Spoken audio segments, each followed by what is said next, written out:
If you're here for a simple rant about right or wrong, you're in the wrong aisle. This isn't a black and white morality play.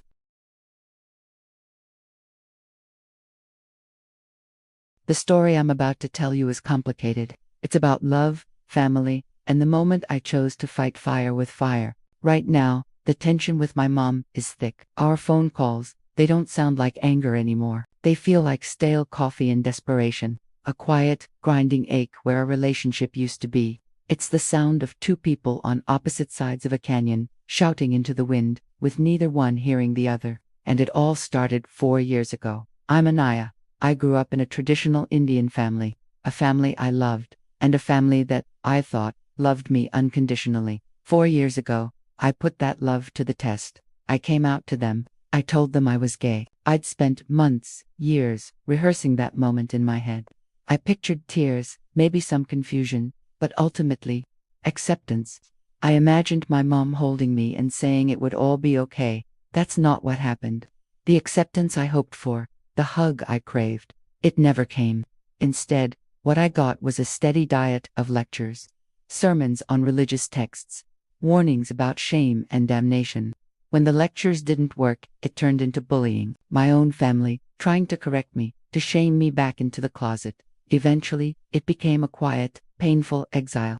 They didn't kick me out with a dramatic scene, but the message was clear. The version of me that was true, the one that was happy, was not welcome in their home. So, I made a choice. For my own sanity, for my own survival, I had to leave. I packed my life into a few suitcases and moved across the country. And you know what? It was the best decision I ever made. The distance created space, not just physical space, but mental and emotional space. I could finally breathe. My life, my peace, it improved dramatically. I started building a new life, a new family of my choice. And that's when I met Chloe. Chloe was like sunshine after a long, cold winter. She was kind, funny, and saw me for exactly who I am. She didn't just accept my past. She helped me heal from it. Falling in love with her felt like coming home. After a year, we decided to take the next step. We moved in together. Our little apartment, filled with mismatched furniture, too many plants, and so much laughter. It was our sanctuary. To celebrate, I did what anyone would do. I posted a photo, a simple, happy selfie of the two of us, surrounded by moving boxes, grinning from ear to ear. It was a moment of pure, unfiltered joy, a declaration to the world, or at least my small corner of it, that I had found my person and my place. I tagged Chloe, captioned it with something cheesy about new beginnings, and I didn't think twice about it. That was my mistake. I had curated my social media so carefully, my family was blocked, or so I thought. A few days later, a notification popped up. It was a comment on that happy photo. My grandmother had found it. I didn't even know she had an Instagram account. The comment was in a mix of Hindi and English, a tangled mess of hate that felt like a punch to the gut. It was vile, a string of slurs in 2 languages, calling us disgusting, an abomination. It said we deserved divine punishment, that we were bringing shame upon generations of our family. Reading those words, it felt like a violation, like someone had broken into our safe little apartment and spray-painted graffiti all over the walls. It made Chloe sob. Deep, gut-wrenching sobs that I couldn't seem to stop. Seeing her pain, caused by my family, lit a cold, furious fire in me. It wasn't just sadness anymore. It was rage. Pure, unadulterated rage. A few days passed. The anger didn't fade. It simmered. It felt like a live wire under my skin. And then came the email. A family-wide reminder that it was my grandfather's 80th birthday. My grandfather, the man who has preached homophobia from his pulpit for as long as I can remember, the patriarch of the family, whose traditional values were the source of so much of my pain. The timing felt like a cruel joke. They wanted me to send well wishes, to pretend everything was fine, just days after my grandmother had verbally assaulted my partner.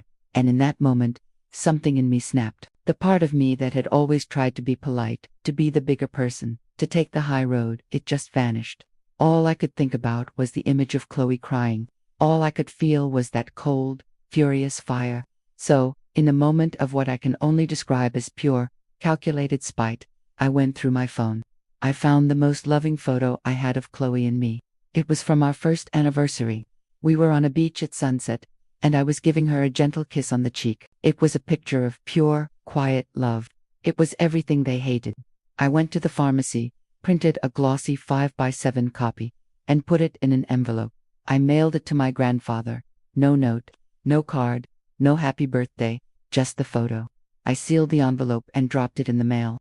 It felt like launching a missile. The fallout was instant, and it was nuclear. My mother called me a few days later. She wasn't crying. She was screaming. Full-throated, incandescent rage. She screamed about how I'd ruined his birthday. How could I be so cruel, so disrespectful? How I had humiliated him in front of the whole family. She called me a monster. She said my spite was uglier than my lifestyle, and part of me, the part that was raised to be a good daughter, knows she wasn't entirely wrong. It wasn't taking the high road. It wasn't a kind or mature act. It was a missile, aimed directly at the heart of their celebration. It was petty. It was vengeful. It was spiteful. I know all of that, but here's my truth. Their words were missiles first. My grandmother's comment wasn't just an opinion. It was an attack. They attacked the most joyful, hopeful moment of my new life. They threw their hatred directly at the person I love most in this world. My act, that photo, it wasn't about changing my grandfather's mind. I'm not that naive. I knew it wouldn't magically make him see the light. It was a statement, a declaration. It was me, screaming back across the canyon. I exist. My love exists. And you do not get to hurl your hatred into my home, at my partner, without consequence. You do not get to wound me and then demand my silence and my respect. This is the price of your bigotry. So, here's the moral judgment I want you to sit with. This is the question at the heart of my story. When you are facing persistent, foundational bigotry from your own family, a bigotry that actively harms you and the people you love, does a calculated act of confrontation, even a spiteful one, become a legitimate form of boundary setting, or does it inevitably lower you to the level of those who hate? Is the high road always the right path, especially when it's a road you have to walk alone, covered in the mud they've thrown at you? This story is about the nuclear option in a family Cold War.